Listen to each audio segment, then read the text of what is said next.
त्या काळात लोकमान्य टिळकांची सही ही 1000 रुपयाला विकली गेली. आता 100 वर्षांनंतर राजकीय नेत्यांच्या सहीसाठी टेबलाखालनं कोट्यवधीचे व्यवहार होतात. जो व्यक्ती नगरसेवक सुद्धा झालेला नसतो तो लोकनेता असतो. बरोबर, त्याला लोकनेता म्हणून घेण्याची हौस असते. टिळक आणि आंबेडकर हे दोन थॉट प्रोसेस, या दोन वेगवेगळ्या विचार पद्धती जर एक करून तुम्ही आज महाराष्ट्राला सांगितलं तर महाराष्ट्रातली 50% जातीयवादी भांडणं कमी होतील. बरोबर, त्या लोकमान्य टिळकांबद्दल आज आमच्या तरुण पिढीला केवळ स्वराज्य हा माझा जन्मसिद्ध हक्क आहे याच्या पलीकडे काहीच माहिती नाही. आता लोकांना हेच माहिती नाही की राष्ट्रीय कीर्तन महाराष्ट्रामध्ये रुजवण्याचं काम लोकमान्य टिळक या माणसाने केलेलं आहे. त्यांचं तशी पॉलिटिकल चळवळीला सामाजिक आणि राजकीय अंग होते, सांस्कृतिक अंग होते. गणेशोत्सव, तसंच आर्थिक अंग सुद्धा होते आणि ते अत्यंत मूलभूत अंडरस्टँडिंगवर आधारित असं, आणि ते फार महत्वाचं आहे. ते फार महत्वाचं, दुर्दैवाने आपल्याकडे आलंच नाही. अनेक लोकांना हे माहितीच नाही की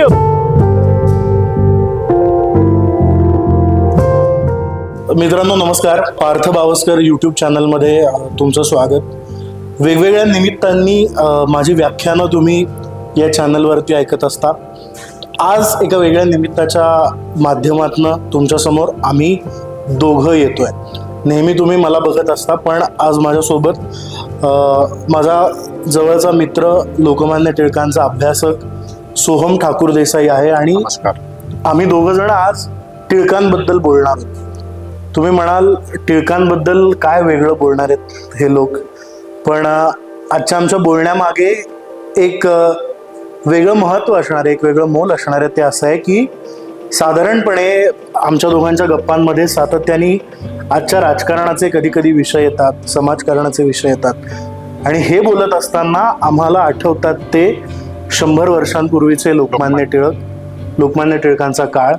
आणि सोहम, आपण जेव्हा जेव्हा टिळकांच्या काळाबद्दल बोलतो, टिळक पर्वाबद्दल बोलतो, तेव्हा तेव्हा आजच्या राजकारणाकडे जेव्हा आपण वळून परत येतो तेव्हा आपल्याला खूप वाईट वाटतं, तेव्हा आपण खूप निराश होतो, तेव्हा आपल्याला कळत नाही की काय स्टँडर्ड्सना आपण होतो. बरोबर, सांस्कृतिक दृष्ट्या सुद्धा, वैचारिक दृष्ट्या सुद्धा, नैतिक दृष्ट्या सुद्धा काय राजकारण आपल्या देशामध्ये होतं. आणि दुर्दैवाने टप्प्याटप्प्याने आज आपण त्या राजकारणाचा स्तर कुठे नेऊन ठेवलेला आहे. खरंय, गमतीने अनेकदा आपण राजकीय टीका करतो, राजकीय टिप्पणी करतो, पण आपल्या पूर्वजांनी, या देशातल्या पहिल्या राजकीय नेत्यांनी आपल्या समोर काय आदर्श घालून दिले, आणि दुर्दैवाने आज आपण तो राजकारणाचा स्तर कुठे आणून ठेवलेला आहे याबद्दल या देशातली तरुण पिढी, सुसंस्कृत पिढी, तुझ्या माझ्या वयाची मुलं खरंच काय विचार करणार आहेत. बरोबर, हे आज जे महाराष्ट्रामध्ये सुरू आहे, भारतामध्ये सुरू आहे, ते चित्र आणखी पुढच्या 100 वर्षांनी ती मुलं 100 वर्षांपूर्वीचा इतिहास जेव्हा आठवतील मग ते काय शिकतील. आज तू आणि मी आपल्या 25 मध्ये, आपल्या 30 मध्ये 100 वर्षांपूर्वीच्या टिळकांचं राजकारण आदर्श म्हणून मानतो, म्हणून आपल्याला वाटतं की अरे आज किती बेकार चाललंय. पण इथून पुढच्या 100 वर्षांनी जेव्हा ते मागे वळून बघतील तेव्हा काय परिस्थिती असेल याचा सगळ्यांनी विचार केला पाहिजे. आणि म्हणून इथून पुढे अर्धा पाऊण तास टिळकांनी काय स्टँडर्ड सेट करून दिले, लोकमान्य टिळकांनी काय पातळीवरती सगळ्या राष्ट्राचा विचार केला, राजकारण करत असताना त्यांनी या देशातला समाज केंद्रस्थानी ठेवून काय विचार केला याच्याबद्दल आम्ही बोलणार आहोत. सोहम, काय वाटतं, मी प्रस्तावना केली आहे? नाही, अगदी खरं. म्हणजे माझ्या डोळ्यासमोर काही गोष्टी अगदी नेहमी येतात जेव्हा हा विषय निघतो तेव्हा. हो, की प्रॅक्टिकल प्रॉब्लेम सगळ्यांना असतात. हो, पण टिळकांना सुद्धा होतो. हो, अगदी. आणि टिळक काय, कोणी प्रत्येकाचे पाय मातीचे असतात, प्रत्येकाच्या काही चुका होतात, प्रॅक्टिकल, पण आदर्शाकडचं जे लक्ष आहे ते ढळत नाही. बरोबर. आणि ह्या कार्यक्रमांचा किंवा टिळकांचा जो जागर होणं ते त्या दृष्टीनेच महत्वाचं असतं की आपल्याला आदर्श माहिती पाहिजेत. मग तुम्ही जेव्हा डेली ह्याच्यात प्रॅक्टिकल ह्याच्यात तुम्ही सलनची असू शकता, पण आदर्श जेव्हा माहिती असतात तेव्हा ती शक्यता तरी निदान कमी होते. त्यामुळे अशा टिळकांची आठवण काढण्याचं, आणि त्या बाबतीत मला नेहमी वाटत असतात की टिळक काही गोष्टी ना कालातीत असतात. टिळकांचे काही वादविवाद असतील, काही त्यांचे विचार असतील, ते त्यांच्या बरोबर संपले असतील. बरोबर. पण आता म्हणजे मला नेहमी गंमत वाटते, आता सायफाय मूव्हीज वगैरे आपण वाचतो, बघतो की एखादं उद्या 1500 वर्षांनी, 5000 वर्षांनी एखादा गॅलेक्टिक एम्पायर झाला तरी आदर्श राजा कोण म्हटलं तर शिवाजी महाराजच राहणार. हो, अगदी खरं आहे रे, अगदी. तसंच आदर्श पार्लमेंटेरियन किंवा आदर्श संसदपटू कोण, तर गोपाळकृष्ण गोखले यांचं नाव घेतलंच जाणार. बरोबर आहे. तसं मला टिळकांविषयी सातत्याने वाटतं की टिळक हे आधुनिक भारताचे पहिले लोकनेते. आता लोकनेता ह्याला कॉनोटेशन फार महत्वाचं आहे, फार महत्वाचं. एक्झॅक्टली. लोकनेत्याला बरेच प्रकारचं अंग असायला लागतं. नाही, आणि आजच्या काळात जेव्हा आपण विचार करतो ना, आजच्या काळात जो व्यक्ती नगरसेवक सुद्धा झालेला नसतो तो लोकनेता असतो. बरोबर. त्याला लोकनेता म्हणून घेण्याची हौस असते. आणि या सगळ्या पार्श्वभूमीवर आपण टिळकांना लोकनेता म्हणतो. आणि तू तर भारताचा म्हणालास, पण अनेक अभ्यासकांनी असं सांगितलंय की टिळक हे फक्त भारताचे नेते नव्हते, लोकमान्य टिळक हे आशिया खंडाचे पहिले नेते. बरोबर. आणि हे डी.बी. तामणकरांनी म्हटलंय की आशिया खंडातनं कॉलोनियलिझम बाहेर काढण्याच्या दृष्टीने जर कोणी पहिल्यांदा प्रयत्न केला तो लोकमान्य टिळकांनी केला. अनेकांनी बाहेर आशिया खंडातल्या लोकांनी सुद्धा त्यांचं कॉन्ट्रिब्युशन. एक्झॅक्टली. आणि बरं, आशिया खंडातल्या लोकांपर्यंत टिळकांचा तेवढी व्याप्ती झालेली आहे रे, ते महत्वाचं आहे. म्हणजे ते स्वयंघोषित नाहीये आजच्या सारख्यांसारखे, आणि ते खरे लोक नेते. खरं आहे. आणि त्याच दृष्टीने म्हटलं तसं की शिवाजी महाराजांची जी लेगसी 5000 वर्ष पण राहणार, तसं आदर्श लोकनेता कसा असावा त्या बाबतीत टिळकांना आपल्याला सातत्याने टिळकांकडे असं वर बघायला लागतं. आणि शिवाजी महाराजांचा विषय निघाला म्हणून मी सांगतो, छत्रपती शिवाजी महाराजां इतका मोठा माणूस या देशात झाला. अनेक अभ्यासकांनी असं म्हटलंय की शिवाजी महाराजांच्या तोडीचा लोकनेता शिवाजी महाराजांनंतर जर दुसरा कुठला झाला असेल तर तो लोकनेता म्हणजे लोकमान्य टिळक. म्हणजे शिवाजी महाराज आणि त्याच्यानंतर तुलना लोकनेता लोकप्रियता म्हणून जर आपण केली तर ती लोकमान्य टिळकांची आहे. आणि त्या लोकमान्य टिळकांबद्दल आज आमच्या तरुण पिढीला केवळ स्वराज्य हा माझा जन्मसिद्ध हक्क आहे याच्या पलीकडे काहीच माहिती नाही. आणि लोकप्रियतेचा विषय म्हणजे गप्पा गप्पातनं विषय कसे निघतात.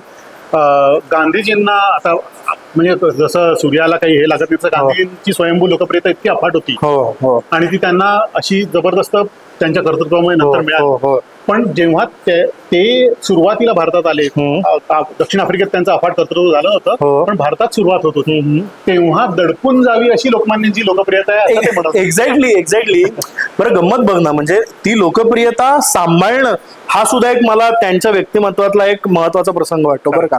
म्हणजे आता विषय निघालाय म्हणून मी सांगतो, लोकप्रिय झालाय माणूस, ह्या सगळ्या गोष्टी आहेत, पण लोकांना सांभाळायचं किती.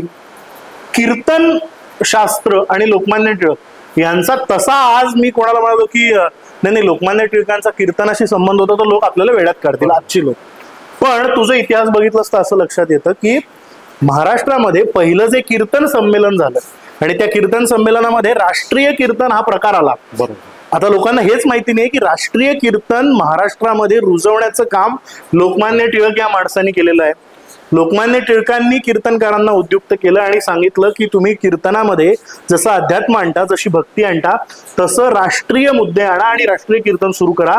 आणि जे पहिलं राष्ट्रीय कीर्तन महाराष्ट्रामध्ये झालं त्या राष्ट्रीय कीर्तनाच्या जोडीला लोकमान्य टिळक स्वतः हातामध्ये झांजा घेऊन वाजवत होते. म्हणजे एखाद्या लोकनेत्याला त्याचा विचार जनमानसात रुजवण्यासाठी काय पातळीला जाऊन काम करावं लागतं याचं किती. एक्झॅक्टली. की बरं, ते नुसतं ते नाही केलं त्यांनी. पहिलं जे कीर्तन संमेलन झालं त्या पहिल्या कीर्तन संमेलनाचे अध्यक्ष लोकमान्य टिळक आहेत. खरं. आता कुणी म्हणेल की काय गरज आहे यांना, पण नाही, याचं कारण आहे टिळकांच्या लोकप्रियतेचं किंवा लोकसंग्रहाचं सगळ्यात मोठं कारण मला श्रीकृष्ण वाटतं. बरोबर. मला भगवद्गीता वाटते. त्यांनी जे गीता रहस्य लिहिलं, श्रीकृष्णानं काय सांगितलंय रे, श्रीकृष्णानं सांगितलंय की काही गोष्टी तुमच्या मनाला पटत नसत्याना तरी सुद्धा तुम्हाला ते करायला लागतात आणि ते इतक्या सफाईदारपणे कराव्या लागतात की त्या मला पटलेत असं लोकांना भासवावं लागतं. पण त्या गोष्टी आपण करत असतो फक्त आणि फक्त लोकांसाठी, कर्तव्य म्हणून काही गोष्टी आयुष्यात करायच्या असतात. आणि त्याला कुठेतरी मग तो मुद्दा टिळकांनी कर्मयोगाशी जोडला की आपल्या मनात असो नसो पण लोकांसाठी काही गोष्टी करायच्या असतात आणि ते करायचं कुठल्या पातळीवर, तर ह्या पातळीवर टिळकांनी केलं. मला श्रीकृष्णाकडनं टिळक सगळ्यात जास्त शिकले काय, तर ते लोकांसाठी, स्वतःला आवडो ना आवडो पण समाजाला ती गरज आहे, हो की नाही, लोकांना ती गरज आहे. लोक त्याच्यामुळे त्या विशिष्ट मार्गाला वळणार आहेत म्हणून ही गोष्ट केली पाहिजे. म्हणजे तो गीतेतला कर्मयोग असा आचरलाय टिळकांनी. खरंय खरंय. आणि आता हे गीतेतल्या कर्मयोग फारच मूलभूत गोष्टीला तू हात घालतोयस. आणि आपण मगाशी बोलत असताना म्हणजे समाजात लोकनेत्याकडे चारित्र्य ही अत्यंत आवश्यक गोष्ट आहे आणि चारित्र्यावर आपण आता अगदी डिटेलमध्ये एक्सटेन्सिव्हली बोलणार असतो. विद्वत्ता ही तशा अर्थाने आवश्यक गोष्ट आहे असं मी म्हणणार नाही, स्वतः टिळकही म्हणत नव्हते. बरोबर. टिळक जे लोकनेत्यांना बाकी मानत होते किंवा बाकीच्यांना प्रवृत्त करत होते त्यांना चारित्र्य हा महत्वाचा मुद्दा वाटतो. एक्झॅक्टली. पण विद्वत्ता असेल तर काय फायदा होऊ शकतो, आणि टिळकांची विद्वत्ता तर सर्वश्रुत आहे. एक्झॅक्टली. आणि त्या दृष्टीने बाकीच्यांचं टिळकांविषयीचं आणि एकंदरीतच विद्वत्तेचं समाज धारणेच्या दृष्टीने आणि राष्ट्रनिर्मितीच्या दृष्टीने काय स्थान आहे यावर मे बी आपण थोडंसं बोलूया. मला इथे आठवतं एक महत्वाचं म्हणजे की मेपूर हेगे जे प्रसिद्ध मराठीतले तत्वविचारक होते, त्यांनी कुठेतरी, मला नेमकं आता पुस्तक माहित नाही कुठलं, पण कुठेतरी असं म्हटलंय की भारतात जे अनेक समस्या आहेत तर त्याच्या मुळाशी, अगदी मुळाशी, म्हणजे आपण इमिजिएट पॉलिटिकल रिझन्स त्याची बघू शकतो, सोसायटी आणि अनेक असतात, हिस्ट्री पण महत्वाची. बरोबर. पण काही एक मूलभूत तत्वविचार प्रत्येक समाजाला, प्रत्येक राष्ट्राला असतो. उदाहरणार्थ अमेरिकेसाठी अमेरिकन ड्रीम, तर अमेरिकन ड्रीमच्या मागे कुठला तरी मूलभूत तत्वज्ञानातला तत्वविचार. एक्झॅक्टली.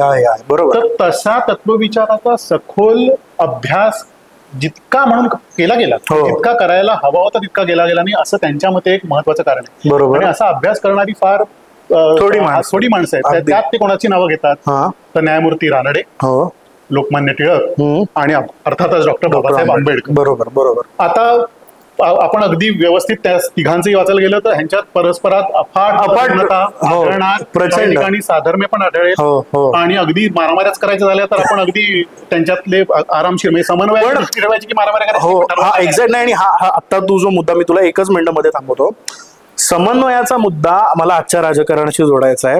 ही तीनही माणसं आज जर तुम्ही समन्वयाच्या दृष्टीने एकमेकांना सांगू लागलात, आणि महाराष्ट्राच्या पुरता विचार करूया, चल रानडे, टिळक आणि आंबेडकर, त्यात टिळक आणि आंबेडकर धरूया.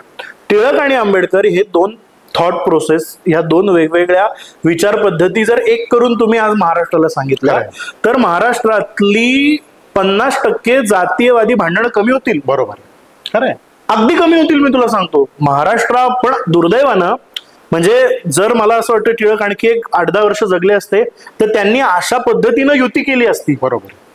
अशा पद्धतीनं त्यांची तशी पावली पडायला लागली होती, त्यांनी तशी युती केली असती.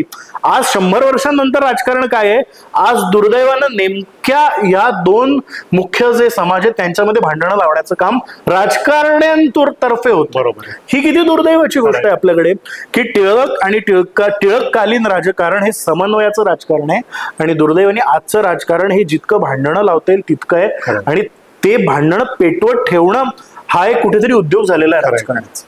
नाही, आणि गुणग्राहकता आणि विद्वत्ता आपण जे म्हणत होतो ना, मला आंबेडकर टिळक, कारण टिळकांचा आंबेडकरांशी वैयक्तिक संबंध तसा आलाच नाही. बरोबर. परंतु आणि आंबेडकरांचा श्रीधरपंतांची मुलांची घट्ट मैत्री, त्याची पत्र पण उपलब्ध आहेत. परंतु अत्यंत राजकीय दृष्ट्या, सामाजिक दृष्ट्या आंबेडकरांनी सातत्याने टिळकांवर अत्यंत कठोर टीकाच केली. परंतु हे जरी खरं असलं तरी विद्वत्ताचा रिस्पेक्ट कसा असतो, माझ्या अंदाजाने टिळक जन्मशताब्दी 1956ला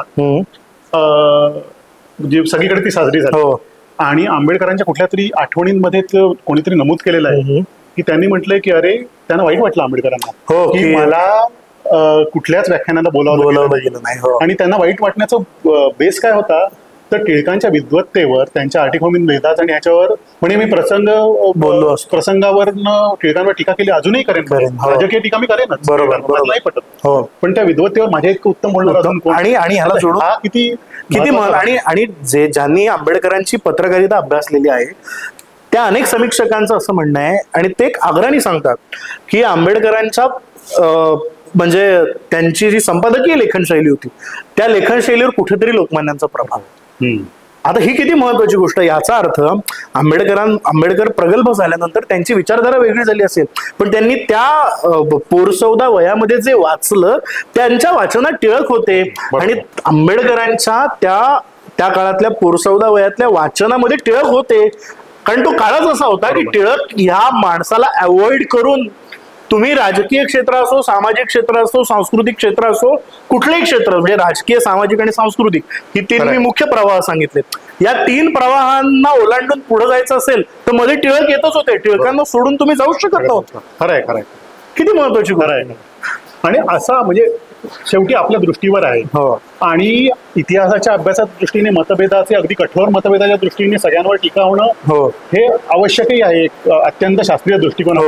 पण ती किती करावी आणि समन्वयाचे पॉइंट्स दिसत असताना सुद्धा ते टाळावेत का? एक्झॅक्टली. आणि हे मुळामध्ये टिळकांच्या काळाचं राजकारण आणि आजच्या काळाचं राजकारण आपण बोलतोय. आजच्या राजकीय नेत्यांनी लोकमान्यांचं चरित्र 1000 वेळा वाचावं की जातीपातींमधले सामाजिक सलोखे सांभाळण्यासाठी टिळकांनी काय काम केलं. किती महत्वाचा मुद्दा आहे बघा. म्हणजे गंमत वाटते सोहम मला हा मुद्दा, मी जेव्हा विचार करतो तेव्हा, आपण आता बोलतोय म्हणून तुला सांगतो की टिळक हे तसे ब्राह्मणांचे नाहीत. ब्राह्मणांचे ते टिळक निदान सुरुवातीला बरं ठीक आहे सोड तू. टिळक जन्मानं ब्राह्मण. आता जन्मानं ब्राह्मण असलेला एक नेता 100 वर्षांपूर्वी या महाराष्ट्रामध्ये, या देशामध्ये तेल्या तांबोळ्यांचा पुढारी म्हणून गौरवला गेला. खरंय. आजच्या महाराष्ट्रात हे शक्य आहे का? बरोबर. आज आम्ही इतकं जातीय विष मनामध्ये कालवून घेतलेला आहे की तो जन्मानी ब्राह्मण म्हणून आला किंवा जन्मानी मराठा म्हणून आला तर तो ब्राह्मणांचा नेता होणार नाही. तो ब्राह्मण म्हणून आला तर तो मराठ्यांचा नेता होणार नाही. तो आणखी कुठल्या जातीत जन्माला आला तर त्यांनी त्याच जातीचं नेतृत्व पत्करलं पाहिजे. अरे ही कसली बंधन आहेत. आणि ह्याला भेदून तुम्ही जोपर्यंत पलीकडे जात नाही तोपर्यंत तुम्ही मग नेशन, राष्ट्र ह्या गोष्टींना स्पर्श कधी करणार आहात. दुर्दैवानी आपले आजकालचे राजकारणी यात अडकले म्हणून आज महाराष्ट्रामध्ये हे विखारी असं जातीय विष पसरलं. तू म्हणतोस ते अगदी खरं आहे. टिळकांचा आपण केलं आणि हे परत एकदा विद्वत्तेचा धागा पकडायचा झाला तर अत्यंत विद्वान आणि निष्कारण आपल्याला जातीय उल्लेख करावा लागतो म्हणून मराठ्यांमधून आलेलं नेतृत्व म्हणजे महर्षी विठ्ठलरामजी शिंदे. बरोबर. मराठ्यांमधून जरी आलेले असले तरी ते नेतृत्व डिप्रेस क्लासचं करतो. ते सुद्धा प्रचंड विद्वान, प्रकांड पंडित होते. एक्झॅक्टली. करते होते. त्यामुळे ही जी विद्वत्तेच्या अनुषंगाने लोकनेते झालेले आदर्श जर ठेवले ना तर आपले अनेक म्हणजे आपला दृष्टी नाही. आणि अरे गंमत म्हणजे आंबेडकर तथाकथित उच्चवर्णीयांचे नेते होऊ शकतात, डिप्रेस क्लासचे हे होऊ शकतात आणि टिळक बाकीच्यांचे होऊ शकतात. म्हणजे ह्याच्यात दृष्टी साफ ठेवली तर काही आश्चर्य. म्हणजे जो माणूस खऱ्या अर्थाने लोकमान्य टिळक आणि ज्योतिबा फुले वाचेल त्याला हे लक्षात येईल की ज्योतिराव फुलेंनी जे शेतकऱ्यांचे प्रश्न मांडलेले होते त्या प्रश्नांची उत्तरं पुढे 10 वर्षात लोकमान्य टिळकांनी दिलेली. आता तू सॉरी म्हणजे किती महत्वाचा मुद्दा आहे हा की ज्योतिबा फुल्यांना सुरुवातीच्या काळामध्ये प्रश्न पडत होते की ही उच्चवर्णीय समाज व्यवस्था आणि या समाज व्यवस्थेमध्ये आमच्यासारख्या शेतकऱ्यांचं काय होईल. मग या शेतकऱ्यांना मार्गदर्शन लोकमान्य टिळकांनी पुढे केलं. मग तिथे त्या समाजाला प्रश्न नाही पडला की अरे फुले म्हणजे अमुक अमुक नेते आणि त्यांना पडलेले प्रश्न आता टिळक सोडवत आहेत, मग आपण टिळकांकडून ते सोडवून घ्यायचं की नाही. असं नाही. रसिको हो, तुम्हाला सांगतो आमच्या मागे हा जो टिळकांचा पुतळा दिसतोय ही मंडालेतल्या टिळकांच्या पुतळ्याची म्हणजे टिळक मंडालेत कसे होते त्याची प्रतिकृती. आणि या मंडालेमध्ये लोकमान्य टिळक असताना त्यांना महाराष्ट्रातनं एका शेतकऱ्यानं पत्र लिहिलं होतं कारण त्या शेतकऱ्याला त्याची समस्या सुटत नव्हती. म्हणजे महाराष्ट्रातल्या एका अशिक्षित शेतकऱ्याला लोकमान्य टिळक हा आपला नेता वाटतो. यावरून लक्षात घ्या की टिळक किती ग्रासरूट पर्यंत पोहोचले होते. प्रश्न. आणि लोकनेता ही टायटल तुम्हाला कसं नगरसेवक लावून घेतो गोष्ट ठीक आहे, पण खऱ्या अर्थाने जर लावायचं असेल तर तो ग्रासरूट पोहोचल्याशिवाय शक्यच नाही. एक्झॅक्टली. तर हे सगळे मुद्दे इतके विलक्षण आहेत की आपण टिळकांबद्दल मला तर हे पण सांगायला आवडेल की अनेक जणांना हे पण माहित नाही, तू त्याच्यावरती जास्त बोलू शकशील सोहम, की मला एक प्रसंग आठवतो लोकमान्यांबद्दलचा की लोकमान्य टिळक एका दौऱ्यावरती होते आणि ते जेव्हा दौऱ्यावरती गेले तेव्हा एक सभा भरली आणि त्या सभेमध्ये स्वराज्याच्या चळवळीला पैसे द्या, दान करा अशा पद्धतीनं मागणी सुरू झाली. आणि दुर्दैवानं त्या दिवशी लोक पटकन पैसे जमा करेना. मग अशाच काय करायचं तर दादासाहेब सोबत होते आणि त्यांनी एका कोऱ्या, टिळक असे बाजूला बसलेले, त्यांनी एका कोऱ्या कागदावर लोकमान्यांची सही घेतली आणि ती सही अशी त्या 4 चौघामध्ये अशी दाखवली. म्हणाले की ही लोकमान्य टिळकांच्या सहीवरती आज आपण बोली लावूया. जो सगळ्यात जास्त किमतीला ती सही विकत घेईल त्यातनं जे पैसे येतील ते पैसे स्वराज्याच्या चळवळीला कामा येतील. आणि आश्चर्य वाटलं पाहिजे लोकांना की ज्या काळामध्ये 30-35 रुपये तोळा सुद्धा सोनं नसावं त्या काळात लोकमान्य टिळकांची सही ही 1000 रुपयाला विकली गेली. बरोबर. आता 100 वर्षांनंतर राजकीय नेत्यांच्या सहीसाठी टेबलाखालनं कोट्यवधीचे व्यवहार होतात. काय आपण आलोय बघ. 100 वर्षांपूर्वी एका राजकीय नेत्याची सही विकली जाते आणि तो पैसा स्वराज्याच्या कामाला दिला जातो.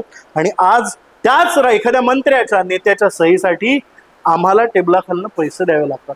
किती स्खलन. आणि हेच म्हणजे तू अरेस्टेड हे असे विचार मांडणं महत्वाचं, नो डाऊट अबाउट इट. मग अशी तू फुले आणि टिळकांचा शेतकऱ्यांच्या अनुषंगाने फार महत्वाचा मूलभूत मुद्दा मांडलास. मला म्हणजे आपण मगाशी जसं मूलभूत तत्वज्ञान, त्याच्यावर आधारित पॉलिटिकल आणि इकॉनॉमिक, त्यावर वेळ मिळाला तर बोलू. पण टिळकांचे जे अर्थविचार, आता टिळकांचा अर्थविचार म्हणजे टिळक हे खऱ्या त्या अर्थाने इकॉनॉमिस्ट गोखले होते. पण टिळक तसे इकॉनॉमिस्ट नव्हते. परंतु त्यांचं जशी पॉलिटिकल चळवळीला सामाजिक आणि राजकीय अंग होते, सांस्कृतिक अंग होते, गणेशोत्सव, तसंच आर्थिक अंग सुद्धा होते. आणि ते अत्यंत मूलभूत अंडरस्टँडिंगवर आधारित असं, आणि ते फार महत्वाचं आहे. ते फार महत्वाचं, जे दुर्दैवाने आपल्याकडे आलंच नाही. अनेक लोकांना हे माहितीच नाही की लोकमान्य टिळकांनी जॉईंट स्टॉक कंपनी सुरू केलेली होती, लोकमान्य टिळकांनी काच कारखाना सुरू केलेला होता, लोकमान्य टिळकांनी बँकांचे व्यवहार हे कॅशमध्ये न करता चेकद्वारे करा हे सांगितलेलं होतं. म्हणजे ही आर्थिक जाण 100 वर्षांपूर्वी इतक्या मोठ्या प्रमाणामध्ये टिळकांना होती, आणि ती झिरपवायची जबाबदारी पण त्यांनी अंगावर घेतली होती. नवीन तरुणांना उद्यमशीलता वाढवण्यासाठी ते प्रोत्साहित करत होते.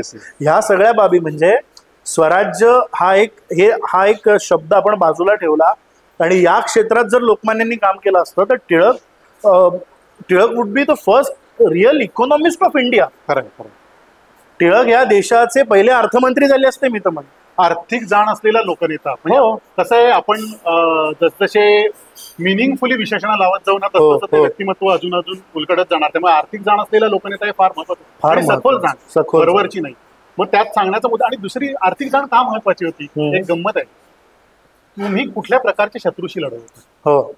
तुमचा शत्रू हा मध्ययुगीन नव्हता, तर अत्याधुनिक विज्ञानावर, अर्थशास्त्रावर आधारित घट्टपुष्ट झालेला एक अत्यंत बलाढ्य असं साम्राज्य, व्यापारी साम्राज्य तुमचं शत्रू होतं. अशा शत्रूला शह द्यायचा तर तुम्हाला आर्थिक आणि लिगल जाणले कायदेपंडित तर ते होतेच.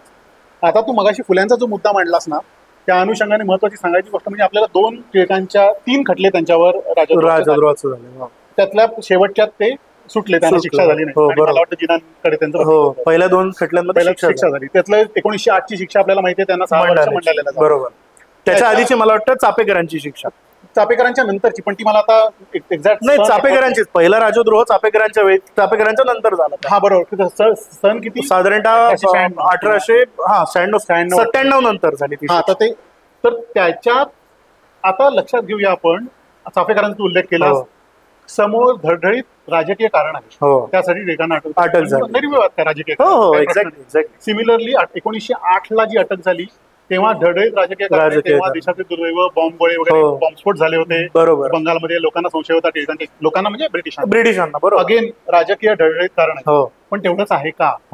आणि यावर बिपिनचंद्र वगैरे मोठमोठ्या इतिहास तज्ञांनी अगेन ब्रिटिश राज्याचा गाभा हा आर्थिक आहे.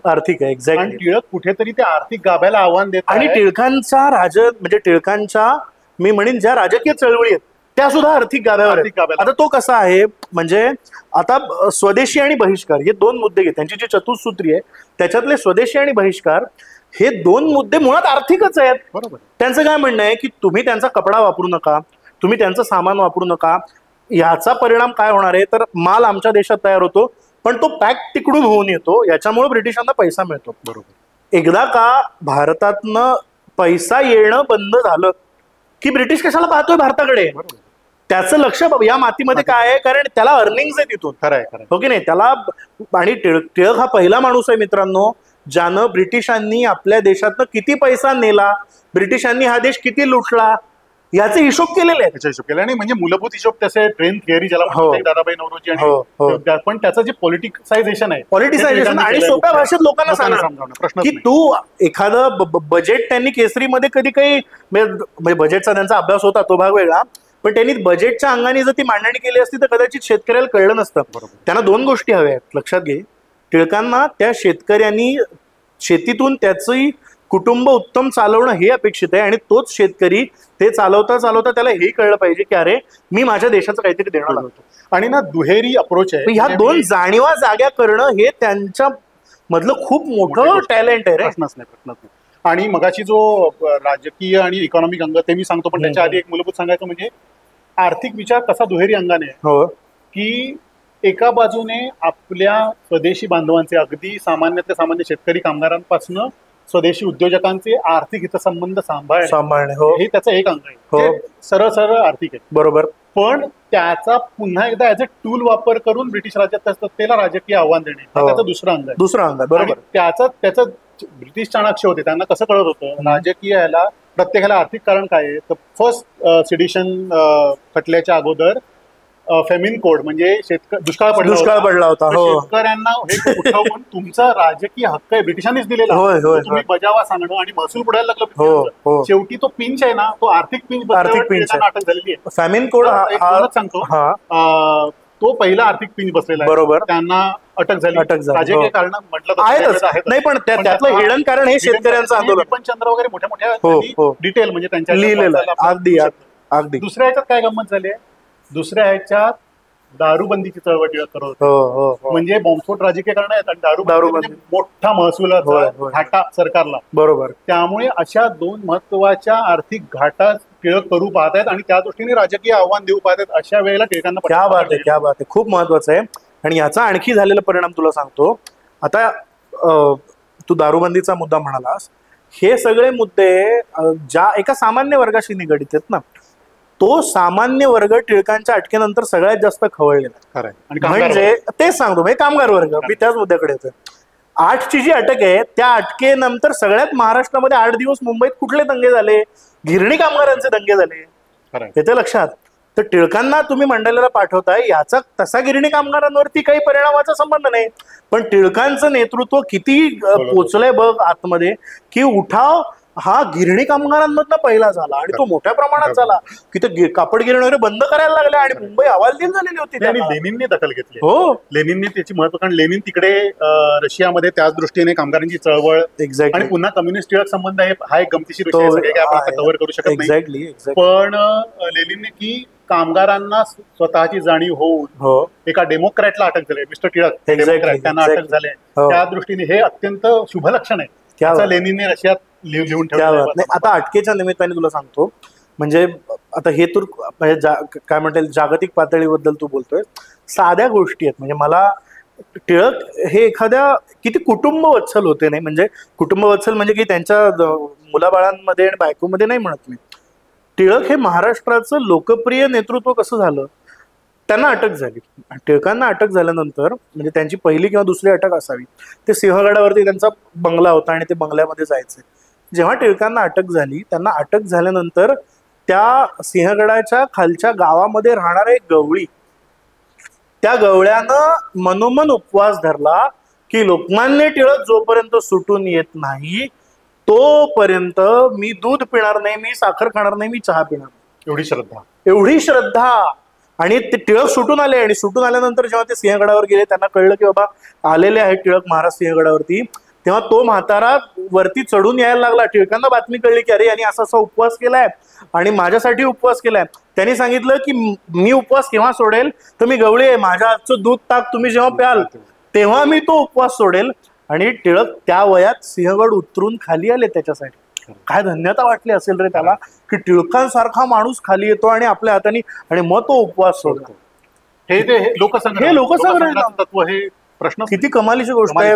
म्हणजे अशा अनेक आठवणी मी वाचलेल्या आहेत की टिळक मंडालेला गेले आणि काही जणांनी उपवास केले. टिळक सुटून आल्यानंतर सत्यनारायण घातले. आणि राम गणेश गडकरी यांची तर ती, म्हणजे आता तू चारित्र्याचा मुद्दा काढलास म्हणून, राम गणेश गडकरी यांची काय अप्रतिम सटल आठवण येते पुण्याची. त्यांनी काय सांगितलं की टिळक मंडालेला गेले, टिळक पुण्यातनं नाहीसे झाले, आता पुण्यात रस्त्यावरून चालताना समोरून एखादा माणूस दिसला तर तोंडातली विडी काढून टाकावी, असा माणूस पुण्यात राहिला नाही. बरं, गडकरी मवाळ, हा गडकरी मवाळ, एक्झॅक्टली. ते गडकरी टिळकांना काय लेवलला बघत आहे, किती कमालीची गोष्ट आहे. म्हणजे हे सगळं जे नेतृत्व आहे ना, हे सगळं टिळकांनी जे करून ठेवलेलं आहे, त्याबद्दल आपण शतशः टिळकांचे पाय धुतले पाहिजे. आज लोकसभा, विधानसभा, विधान परिषद, काय व्हॉट एव्हर, ह्या ज्या काय आपल्या पार्लमेंटरी सिस्टीम्स आहेत, या पार्लमेंटरी सिस्टीम मध्ये आपल्या त्या आमदार खासदारांना शपथ द्यायची पद्धत आहे. मला असं वाटतं की त्या शपथे बरोबरीनं या सगळ्या आमदार खासदारांचे वर्कशॉप घेतले पाहिजेत आणि ते वर्कशॉप घेऊन त्यांना रानडे, टिळक, आंबेडकर, सावरकर शिकवले पाहिजेत की तुम्ही आज इथे जे आहात ना, ते त्या माणसांनी काहीतरी तात्विक विचार केला आहे, ती माणसं लढली आहेत, त्या माणसांनी मूलभूत या देशाबद्दल फार मोठा विचार करून ठेवलाय आणि तो विचार तुम्हाला पुढे न्यायचा आहे, म्हणून तुम्ही इथे बसलेले आहात राजांनो. श्रीकृष्ण आणि भगवद्गीता आणि लोकमान्य टिळक हे मला थोडस असं कॉम्बिनेशन आहे ना, की जे मला सतत त्याच्याबद्दल मी विचार करत असतो. आता गंमत बघ, किती विलक्षण गोष्ट आहे. भगवद्गीता सांगणाऱ्या श्रीकृष्णाचा जन्म कारागृहात झाला, बरोबर, आणि त्या भगवद्गीतेवरचं म्हणजे श्रीकृष्णाने आपल्याला कर्मयोग सांगितला आणि तो कर्मयोग मराठीमध्ये सोप्या भाषेत सांगणारं जे भाष्य लिहिलं गेलं ते भाष्य सुद्धा लोकमान्य टिळकांनी मंडलेच्या कारावासात लिहिलंय. म्हणजे गीता सांगणाऱ्याचा जन्म कारागृहामध्ये आहे आणि ते भाष्य सोप्या भाषेत ज्या ठिकाणी लिहिलं गेलं ते ठिकाण सुद्धा एक कारावासच आहे. हा किती विलक्षण योगायोग आहे. आणि ज्यानं ते लिहिलं तो श्रीकृष्णाचा उपासक आहे, बरोबर. टिळकांची जी नावं सांगितलं तर त्यातून त्यांचं एक नाव केशव आहे. केशव हे श्रीकृष्णाचं नाव आहे. 16व्या वर्षापासून गीता त्यांच्या वाचनामध्ये होती. आणि मला विलक्षण म्हणजे 1 ऑगस्टच्या निमित्ताने आपला भाग लोकांपुढे येणार आहे म्हणून सांगतो. टिळकांचे जे अखेरचे दिवस आहेत त्या अखेरच्या दिवसांमध्ये त्यांच्या म्हणजे 1 ऑगस्टच्या अगदी 2-1 दिवस आधी सरदार गृहामध्ये लोकमान्य आहेत, सगळे लोक जमलेले आहेत आणि त्यांच्या बाजूला भगवद्गीता आहे. भगवद्गीतेची पोथी आहे. कुणीतरी टिळकांचा एक अनुयायी समोर येतो आणि तो ती भगवद्गीतेची पोथी ग्लानीत असलेल्या लोकमान्यांसमोर धरतो आणि त्याच्यावर जे मुखपृष्ठावर चित्र आहे ते चित्राकडे बघून यांना कदाचित आठवण होईल असं त्याला वाटतं. आणि त्या भाबडेपणाने तो ते समोर करतो काय आणि टिळक त्या ग्लानीतनं बाहेर येतात काय. टिळक म्हणतात ही श्रीकृष्णाची तसबीर आहे आणि त्या भगवान श्रीकृष्णाच्या चरित्राचं आचरण प्रत्येकानं केलं पाहिजे. आणि टिळकांनी त्या भगवद्गीतेतला श्लोक म्हटलाय, कर्मण्येव अधिकारस्ते मा फलेषु कदाचन, असं टिळक म्हणाले. आणि शेवटचे शब्द आहेत आणि ते टिळकांचे शेवटचे शब्द आहेत. भगवद्गीतेनी जो संदेश आपल्याला दिला तो संदेश तुम्हा आम्हाला सांगून टिळकांनी या जगाचा निरोप घेतला आहे. मला असं वाटतं यापेक्षा विलक्षण गोष्ट असू शकत नाही. आणि आपल्याला आपण पुन्हा पुन्हा जे आजच्या काळाचा टिळकांच्या काळाची संदर्भ जोडायचा प्रयत्न करतोय आणि त्यांची उपयुक्तता, विचारांची उपयुक्तता. कसं आहे, ऑब्व्हियसली तसे विचार वापरले जाणार नाहीत पण काय आपल्याला नेहमी घेता येतो, बरोबर. तर त्या दृष्टीने गीता रहस्याचं भारताच्या तात्विक विचारात आत्ताचं महत्व. म्हणजे मी एक छोटस आपल्याला वेळ असेल तर वाचून पर्वत यांचं जे पुस्तक आहे त्याच्यात एका लेखात म्हटलंय की there is however one aspect of Tilak's contribution to which I might make a mention since Parvate has touched on it only briefly. Scholars like Ranade strongly felt that there was an underlying fatalism in the Indian temperament. म्हणजे असेल माझा हरी की काही नियती चालवते, फेटलिझम एक अदृश्य शक्ती वगैरे वगैरे, जो फ्री विल हा जो प्रकार आहे आपल्या कर्तृत्वावर आपण काही गोष्टी बदलू हा विचार नसून काही गोष्टी ह्या होणार आहेत त्याच्यात काही. सर तो एक मूलभूत टेम्परामेंट मध्ये भाग आहे असं रानडेंना वाटत होतं. A similar view was maintain by Karl Marx and has been repeated by Galbraith in our own day. Ranede's studies in Indian history and Indian social and economic development seem to have given effect in him to a thought that the basic Indian tradition was non-action oriented. Karma-sannyas. It emphasized renunciation, again तेच, withdrawal and abandonment from worldly endeavors, activities and pursuits. आता हे पूर्ण upside down करण्याचं काम टिळकांनी केलेलं आहे. आपल्या मूलभूत तत्व विचारातून, गीता रहस्यातून आणि कर्मसन्यास नसून कर्मयोग आणि मग तो ज्ञानमय भक्तीपूर्ण वगैरे जे आपल्याला माहिती आहे त्या सर्व अर्थाने, बरोबर, त्याचं इम्प्लिकेशन केवढं मोठं आहे. रानड्यांच्या दृष्टीने आणि त्यांच्या प्रामाणिक विचाराच्या दृष्टीने जिथे जिथे स्टेटने इंटरव्हीन करणं आवश्यक आहे, एखादं इनोव्हेशन करायचंय, रिसर्च करायचं आहे, एकंदरीत आपल्या मटेरियल गोष्टीमध्ये सुधार व्हावा म्हणून, तर भारतीय स्वतः नाही करणार. कारण भारतीयांची मूलभूत धारणा ही आहे. त्याऐवजी ते सरकारने करायला हवं हा एक तत्वविचार झाला. पण तिथे टिळक त्या मूलभूत धारणेलाच ते शिफ्ट करतात की नाही तुम्ही तुमचं स्वतःच्या हातात घ्या, सरकारला सरकारच्या गोष्टी करायच्याच आहेत. एक्झॅक्टली. हा जो मुळात इंडिव्हिज्युअल एंटरप्राइज कडे घेऊन जाणारा विचार आहे तो आत्ताच्या भारताला आत्मनिर्भर महत्वाचा मस्त शब्द वापरला आणि तो मूलभूत विचार त्यांचा आहे. आता ह्याच्यात गीता रहस्यात गंमत कशी आहे, गीता रहस्य कोणाकोणाला उत्तर देईल, स्वतःचं मूलभूत तत्वज्ञान मांडतच आहे, बरोबर. गीता रहस्य हे उपयुक्ततावादी तत्वज्ञान पाश्चात्य म्हणजे पुष्कळांचे पुष्कळ सुख, बरोबर, युटिलिटेरियनिझम ज्याला म्हणतात, त्याला एका बाजूने उत्तर देत आहे, बरोबर. आणि एका बाजूने ते भारतीय तत्वज्ञानाच्या आणि जिथे टिळकांच्या धाडसात सलाम केला पाहिजे आद्य शंकराचार्यांना त्यांनी घेतलेलं आहे, एक्झॅक्टली कर्मसन्यासाला उत्तर दे. आता ह्या आत्ताचे जे म्हणून आपल्या चंगळवादाचा कुठेतरी गाभा उपयुक्ततावादाकडे, बरोबर आहे. त्यामुळे आत्ताचे विविध अंगी आपले स्वतःचे म्हणून ऐतिहासिक काही प्रश्न आहेत, आपले उसने आपण घेतलेले काही प्रश्न आहेत, बरोबर, त्या सगळ्याला कुठेतरी उत्तर देण्याची पहिली पायरी म्हणून गीतारस्याकडे आपण आजही बघूच शकतो. क्या बात आहे. आणि मी सोप्या भाषेत सांगायचं झालं तर मला असं सांगायचं वाटतं की किती गंमत आहे बघा आपल्याकडे, की कुरुक्षेत्रावरती जेव्हा युद्ध सुरू व्हायच्या आधी अर्जुन म्हणत होता की मला लढायचंच नाहीये मुळात. तो म्हणत होता की हे सगळे माझे आप्त आहेत, माझे काका मामा, माझे पुतणे चुलते, मी यांना कसा मारू, मी यांच्याशी कसा लढू. श्रीकृष्णाला का उभं राहावं लागलं हा आपण कधी विचार करतो का? श्रीकृष्णाला कुरुक्षेत्रावरती अर्जुनाला गीता सांगावी लागली कारण तो मुळात लढायला तयार नाहीये. तो स्वतः संन्यास घेण्याच्या दृष्टीनेच तर निघालाय. तो काय म्हणतो, मला लढायचं नाही, मला यांना मारायचं नाही. याचा दुसरा अर्थ असा आहे, तो जर लढला नाही तर त्याला एखाद्या वनामध्ये जाऊन राहावं लागेल कारण त्याला राज्य मिळणार नाही. मग श्रीकृष्णाने त्याला काय सांगितलं की हे बघ राजा, तुला जर संन्यासच घ्यायचा आहे, तुला तिकडच जायचं, तर मग हे सगळा खटाटोप केलाय कशाला. याचा अर्थ लक्षात येतोय का की अर्जुनाला जर संन्यासच घ्यायला सांगायचा असता तर श्रीकृष्णाने युद्धाच्या आधीच त्याला दिला असतं ना पाठवून की जा बाबा संन्यास. म्हणजे श्रीकृष्णाला जर असं वाटत असतं की संन्यास योग्य आहे तर त्यांनी अर्जुनाला गीताच सांगितली नसणार. आणि तुला एक गंमत सांगतो, आता तू म्हणाला, आणि इथे मुद्दाच कट होतो तो की संन्यास आपल्या संस्कृतीने श्रेष्ठ सांगितलं, हा मुद्दा जातो. इथे कर्म मुद्दा प्रधान येतो की त्याने गीता सांगितली कारण त्याला अर्जुनाला संन्यासाला पाठवायचं नव्हतं, त्याला कर्मयोगाला अर्जुनाला प्रवृत्त करायचं होतं, संपला विषय. याचा अर्थ गीता कर्मयोगी. आणि हे टिळकांनी जे मांडलंय ना कर्म, त्यांनी उदाहरण दिली तर महाभारतातली अत्यंत आणि शास्त्रशुद्ध उदाहरणं दिली, किती महत्वाची गोष्ट. आणि एक गंमत म्हणून आता तू टिळक श्रीकृष्ण संबंध गीतारस्य श्रीकृष्ण, तर ते एक गमतीशीर मुद्दा सांगतो आता सहज आठवला म्हणून की Tilak was a born democrat. Gandhi जसं मानलं की लोकशाही तत्वज्ञानावर पूर्ण प्रगाढ श्रद्धा असलेली, बरोबर. गीता पण लोकशाही आहे एका अर्थाने. कशी, इथे डिक्टेटरशिप नाही, श्रीकृष्णाचा अधिकार होता. काय वेडेपणा नाही, मी सांगतो लढ बावळटेस का तुला कळत नाही, क्या बात आहे रे, वा वा. सो त्या दृष्टीने पण तो सांधा जुळत नाही. खूप खूप महत्वाचा मुद्दा आहे की तो श्रीकृष्ण अर्जुनाची काय बिशाद होती, श्रीकृष्ण सांगतोय मी लढणार नाही, तो सारथ्य करत होता. बरं, काही ठिकाणी सुद्धा आता गंमत बघ, तो घेऊन गेला कर्णाला पाठलाग करत करत करत, श्रीकृष्णाला हवं होतं ते त्यांनी केलं, पण अर्जुनाला असं नाही वाटलं की अरे हा माझ्यावर जबरदस्ती करतोय, हा लादतोय, असं नाही. पूर्ण कन्व्हिन्स होता. म्हणजे राजकीय नेत्यांनी हे पण किती शिकण्यासारखं आहे की आपल्याला हवं ते करून घेणं. किती सुंदर गोष्ट आहे. श्रीकृष्णाने ते करून घेतलं अर्जुनाकडून, पांडवांकडून, आणि त्याला हवं ते घडलं. त्याच्यात आतताईपणा नाहीये, चिडचिड नाहीये, काय ग्रेसफुली त्यानं ते युद्ध जिंकलंय. त्यांनी ते करून घेतलंय श्रीकृष्णाने, काय मोठेपण आहे त्याचं. तसं टिळकांनी केलं, त्यांनी करून घेतलंय. म्हणजे याला जोडून मी एखाद्याकडनं एखादी गोष्ट करून घेणं कसं असतं, मी एक उदाहरण सांगतो. आम्ही दोन कविता सादर करणार आहोत, त्यापूर्वी ही एक महत्वाची आठवण सांगतो. टिळक एकदा एका नाटकाच्या प्रयोगाला गेले आणि नाटकाच्या प्रयोगाहून ते घरी परतले.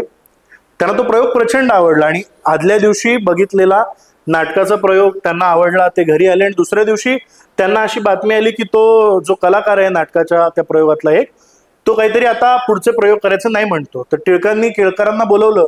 टिळक आणि केळकर त्या कलाकाराच्या घरी गेले आणि ते त्याच्या घरी जाऊन, आता टिळकांसारखा माणूस आपल्या घरी आल्या म्हटलं तर लगभग अरे बापरे टिळक, म्हणजे कुठे ठेवून कुठे नाही अशी परिस्थिती. टिळक घरी आले आणि ते विचारायला लागले की कुठे आहे तो, काल अमुक अमुक भूमिका करणारा तो तुमचा घरातला तरुण पोरगा, तर तो आला वरती कुठेतरी असेल, घाबरून आधीच टिळक आले म्हणल्यानंतर बसलेला. तो आला खाली आणि तो खाली आल्यानंतर टिळकांनी त्याला विचारलं की काय काल नाटकामध्ये भूमिका केली, थोडं चुकी झाली, आता पुन्हा नाही करणार.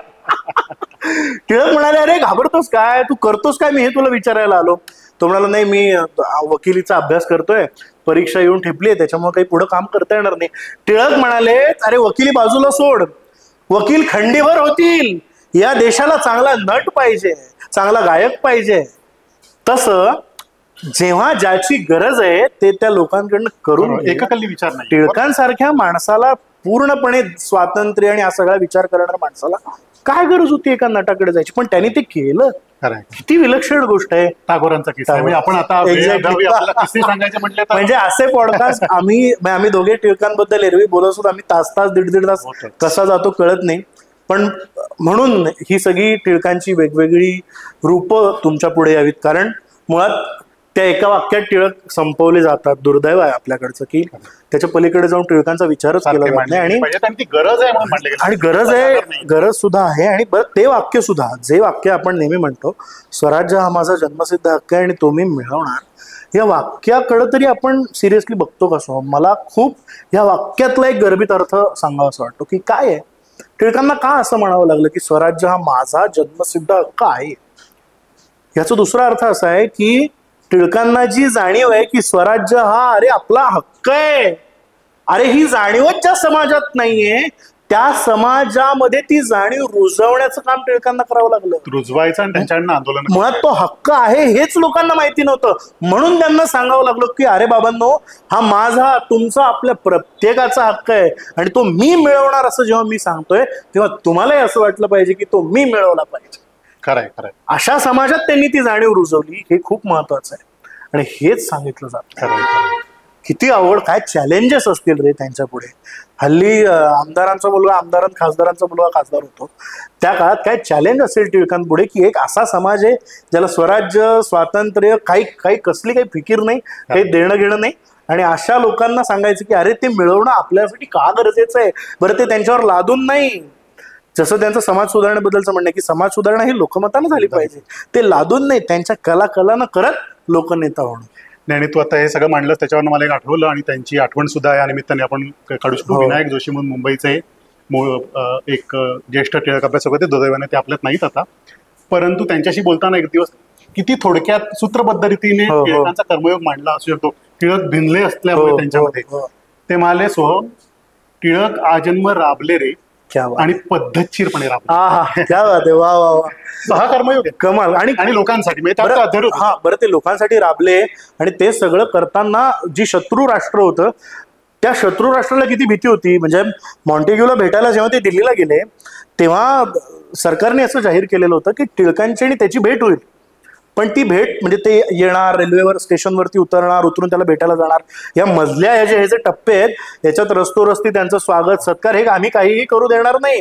पण लोक जमलेत, लोकांमध्ये चर्चा सुरू झाली की अरे का नाही करू देणार, आम्हाला टिळकांना भेटायचं. तेव्हा एका साध्या गरीब माणसांनी दिल्लीच्या रस्त्यावरच्या बंदोबस्ताला असलेल्या पोलिसाकडे येऊन विचारलं की काय झालं, ही जी चर्चा चालू आहे ती का एवढा आज इथे बंदोबस्त दिसतोय. तर त्या सामान्य पोलिसांनी काय उत्तर द्यावं त्या गरीब माणसाला, भिकाऱ्याला. तो पोलीस असा म्हणाला की आज बडे बाबू को मिलने, म्हणजे इंग्रज अधिकाऱ्याला भेटायला पुणा के राजा आने वाले. पुण्याचा राजा, पुण्याचा नाही, तो महाराष्ट्राचा, तो भारताचा राजा होता, अनभिषिक्त सम्राट. पण त्याला ते सांगावं सोडलं की तो एक राजा आहे टिळक. ही एक श्रद्धा आणि ही एक हा व्ह्यू. आणि गीतारहस्य लिहिल्यानंतर जे लोकमान्य होते ते टिळक, म्हणजे गीतारहस्य लिहिल्यानंतर लोकमान्य ही बिरुद आधीच, पण ते जेव्हा आले गीतारहस्य 14 नंतर लोक टिळकांना महाराज म्हणायला लागले, भगवान म्हणायला लागले, देव मानायला लागले. लक्षात घे, म्हणजे लोकमान्य तर आहेच, पण लोकमान्यता देवत्वापर्यंत जी काही गेली टिळकांची की त्यांना भगवान, महाराज म्हणायला लागले, लोक पाया पडायला अक्षरशः. फार विलक्षण आहे. म्हणजे हे अथांग महासागर आहे लोकमान्य टिळक नावाचा, आणि तो आम्ही 30-40 मिनिटांमध्ये काहीच करू शकत नाही. सारखा मांडावा असा विषय आहे. आणि म्हणून जाता जाता मी सुरुवातीला असं म्हणालो की राजकीय क्षेत्र, सामाजिक क्षेत्र आणि सांस्कृतिक क्षेत्र सुद्धा, या 3 क्षेत्रांना लोकमान्य स्पर्शून गेले होते. तर त्या राजकीय आणि सामाजिक क्षेत्रावर आम्ही बोललो, पण सांस्कृतिक क्षेत्र कसं, तर आपल्याला हे विसरून चालणार नाही की त्या काळामध्ये जी महत्वाची नाटकं लिहिली गेली, ज्या महत्वाच्या कादंबऱ्या लिहिल्या गेल्या, ज्या महत्वाच्या कविता लिहिल्या गेल्या, मराठी, हिंदी, इंग्रजी, गुजराती भाषा घे, या उर्दू भाषा घे, या सगळ्या कथा, कादंबऱ्या, नाटकं, कविता, या सगळ्यांमध्ये लोकमान्य टिळक येऊन गेलेले, या सगळ्यात लोकमान्य टिळक येऊन गेलेले आहेत. त्याचा म्हणजे कदाचित पुढच्या वर्षीचा आपण हे एपिसोड हा टिळकांच्या रंगभूमी रिलेटेड किंवा सांस्कृतिक या सगळ्या याच्यावरती वेगळा करू. पण त्याचं एक उदाहरण की कवितेमध्ये टिळक हा विषय किती लोकांना आवडला, टिळकांवरती कशा काव्य म्हणजे आचार्य अत्रेंचं उदाहरण आहे, टिळक गेल्यानंतर त्यांनी बरंचसं लिहिलेलं होतं. अशा अनेक कविता आहेत. खरं तर त्यांची उत्तम कविता आहे अत्रेंची, खरं बोरकरांची कविता आहे, कुसुमाग्रजांची, हे सगळे कवी नंतरचे. टिळकांच्या काळात तिलक यशोवर्णव नावाचं संस्कृत काव्य टिळकांवरती लिहिलं गेलं, ज्याचे खंड आहेत. तर हा कवितेचा विषय खूप सुंदर आहे. तर पुढची नांदी आणि आताची शेवट कविता मांडून आपण करू. कदाचित पुढचा एखादा भाग आपण टिळकांच्या कवितांवरती वेगळा करू. खूप सुंदर लोकमान्यांच्या कविता आहेत आणि त्यात सरोजिनी नायडूंची एक कविता इंग्रजी मधली मी तू वाचतोस आधी. सरोजिनी नायडूंची खूप सुंदर कविता आहे इंग्रजीमध्ये आणि ओव्हरऑल एक टिळक व्यक्तिमत्व म्हणून त्यांना कसं भावलं आणि ते किती एक काय होते टिळक हे सांगणारी कविता तू वाच आणि मग नंतर शेवट मी सुब्रमण्यम भारतींच्या कविता करतो. सो सरोजिनी नायडू आपल्याला माहितीच आहे सर, त्यांचं कर्तृत्व विविध अंगी आहे, पण त्यांनी भारतातल्या स्वातंत्र्य लढ्यातल्या मोठ्या नायकांवर, मग ते टिळक असतील, गोखले असतील, गांधीजी असतील, त्या सगळ्यांवर इंग्रजीमध्ये काव्य लिहिलेलं आहे. तर टिळकांविषयीची आपण कविता बघूया. अतिशय सुंदर कविता आहे. त्यातलं एक वाक्य आहे ज्या वाक्यावर आल्यावर मी सांगेन मला मनापासून आवडतं की ते टिळकांचं म्हणजे सूत्रबद्ध रीतीने टिळक कोण हे त्या एका वाक्यात कवितेत तर येतातच. तर लोकमान्य टिळक या नावाचीच ती कविता आहे. त्या म्हणतात, how shall our mortal love commemorate your sovereign grandeur O victorious heart, changeless austere your fame is counterpart of your own storied hills in violet. Your proud immortal deeds irradiate the darkness of our land and star-like dart the lustre of your wisdom, valor, art, transfiguring sorrow and transcending fate. Hail dauntless soldier. टिळकांना म्हणतायत त्या. क्या बात. Hail dauntless soldier, hail intrepid sage who taught our nation freedoms Gayatri. क्या बात आहे. So उपनिषदकालीन ऋषींची योग्यता तिथे द्रष्टे ऋषी गायत्री स्वराज्याची. ऋषींना आपल्याकडे मंत्र द्रष्टे म्हटलंय आणि स्वराज्य हा मंत्र देणारा हा ऋषी. किती सुंदर आहे. सो स्वराज्याची गायत्री तुम्ही आम्हाला दिली असं ते म्हणतात. Who taught our nation freedom's Gayatri, immutable from the redeeming flame your ashes are our children's heritage. आपण इथे बसलोय, तिथे बाहेर लोकमान्यांच्या असतात. तुमच्या अस्थी ह्या आमच्या पुढच्या पिढीच्या आमच्या मुलांचा ठेवा म्हणतात. Your ashes are our children's heritage and all the epic rhythms of the sea chant your triumphant and undying name. आता हा सी चांट समुद्री शत्रू होते ब्रिटिश. समुद्राच्या किनाऱ्यावर जन्म झालेला माणूसाने त्याला हे दिला आणि आता सुद्धा टिळक उभे आहे. म्हणजे गमत बघा, समुद्री शत्रूंचा असा संदर्भ आहे की ब्रिटिश पहिल्यांदा भारतात आले बंगालच्या किनारपट्टीवरून. बरोबर, बंगालमध्ये त्यांनी त्यांच्या वसाहती म्हणजे काय सांधा जोडलाय सरोजिनी नायडूंनी की बंगालच्या किनारपट्टीवरून आलेल्या शत्रूला नामोहरम कोणी केलं तर रत्नागिरीच्या किनारपट्टीवर जन्माला आलेल्या एका बाळ गंगाधरांनी. आणि दहन झालंय ते सुद्धा चौपाटीवर गिरगावच्या काठी घेऊन काठी आणि ते समुद्र क्या बात आहे. So and all the epic rhythms of the sea. समुद्र गातोय chant your triumphant and undying. वा वा, धन्यवाद. फारच सुंदर. म्हणजे जी पुढची कविता सादर केली ती सुब्रमण्यम भारती आहे, तमिळनाडू मधले मोठे श्रेष्ठ, आणि त्याची मराठी. आणि मुद्दाम आम्ही ह्या कविता अशा निवडल्या की मराठी कवी लेखकांच्या कविता आपण मराठीत बोलतोय म्हणून अनेक येतील किंवा आम्ही पुढे मांडू सुद्धा, पण महाराष्ट्र आणि देशाने स्वीकारलेलं नेतृत्व ना, म्हणून सरोजिनी नायडूंची आणि आता सुब्रमण्यम भारतींची कविता. मला मुळात इंग्रजी शीर्षक ह्या कवितेचं खूप आवडतं, पण जग करंदीकरांनी खूप सुंदर अनुवाद केलाय म्हणून मराठीत मी आणखी तो फुलवून सांगू शकेन तुम्हाला. गंमत अशी आहे की मंडालेमध्ये म्हणजे भारतापासून दूर ब्रह्मदेशात टिळक आहेत. त्यांना 6 वर्ष तिथे ठेवलेलं आहे आणि 6 वर्षांनंतर त्यांची मुक्तता होते आणि मुक्तता झाल्यानंतर टिळक भारतात येतात, म्हणजे त्यांच्या आईकडे, त्यांच्या मातृभूमीकडे परत येतात.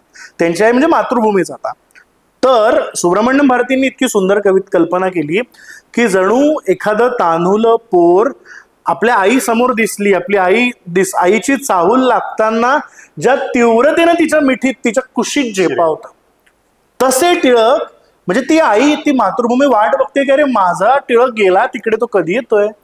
ते प्रेम इतकं सुंदर व्यक्त केलंय सुब्रमण्यम भारतींनी आणि त्याचा खूप सुंदर अनुवाद केलाय जग करंदीकरांनी. म्हणून मला ती कविता प्रचंड आवडते. की काय वाटलं असेल टिळकांना की इतक्या वर्षांनंतर आपण येतो, आणि सगळ्यात महत्वाचं ते जेव्हा परतत होते तेव्हा तशा अर्थाने आपण विचार केला तर त्यांच्या सगळ्यात जवळची व्यक्ती या जगात नव्हती. त्यांची बायको ते मंडालेला असताना गेलेली होती. अशा वेळेस ते जेव्हा परत येतात तेव्हा त्यांचं जीवापाड प्रेम दुसऱ्या कुठल्या गोष्टीवर असेल तर ती त्यांची मातृभूमी, ते त्यांच्या मातृभूमीवर प्रेम, कारण देशासाठी ते केलं. मग ते त्या आईच्या जोडीने आले असं मी म्हणेन. आणि ते सुंदर व्यक्त केले. काय म्हटलंय टिळक त्या माऊलीला, काय म्हणजे काय अर्जावानी काय प्रेमाने म्हणत असतील की पुन्हा माऊली गे तुझ्या बाहुपाशी सुखस्पर्शने स्नेहले प्रेमले. काय विशेषण आहेत मातृभूमीला. तुझी गोड वाणी पुन्हा येई कानी, तुझी गोड वाणी पुन्हा येई कानी, दिसे ते पुन्हा तेज नेत्रातले, तुझा दाटला कंठ गे बाळ येता. म्हणजे आता आईची अवस्था, बाळ येतोय आणि आईची अवस्था कशी झाली, कुठल्याही आईची होईल तशीच. बाळ येतोय. तुझा दाटला कंठ गे बाळ येता, महामान्यता पावला जो जनी. सगळं जग जिंकून आपला मुलगा आल्यानंतर आईच्या मनात काय भावना असते की डोंगरा एवढा वनवास, डोंगरा एवढे कष्ट सोसून टिळक पुन्हा परत येत आहेत, बाळ पुन्हा परत येतोय, तेव्हा आईच्या मनात कृतार्थतेची भावना. ते विवेकानंद आले नाही का विश्व जिंकून, त्याच्यानंतर त्यांच्या आईला कसं वाटलं असेल ती भावना की तुझा कंठ दाटला गे बाळ येता, महामान्यता पावला जो जनी, तुझा वत्सल स्पर्श होता तयाला, पुन्हा प्रेम अश्रू तुझ्या लोचनी. ते ताटातूड झालेले माय लेकर एकत्र आले आणि तो स्पर्शास्पर्श झाला आणि त्या स्पर्शाने दोघांच्या लोचनांमध्ये अश्रू यायला लागले. पुन्हा ते म्हणतात पुन्हा माऊली गे तुझ्या बाहुपाशी, 6 लोटता दीर्घ वर्षे दुरी.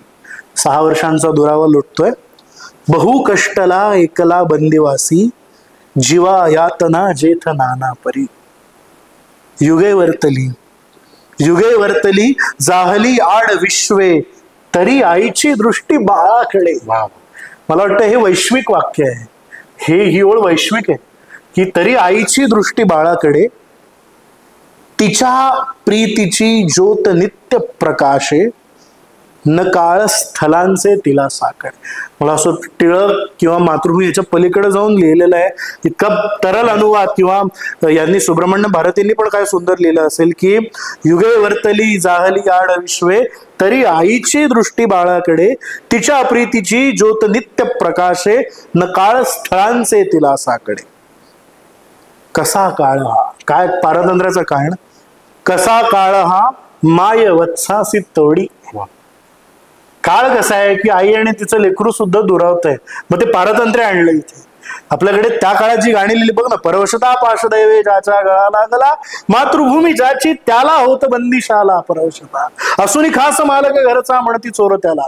हे जे लिहिलंय मला असं वाटतं हे ज्यांनी लिहिलं ते वीर वामनराव दादा सुद्धा लोकमान्यांच्या केसरीत काम करून गेलं.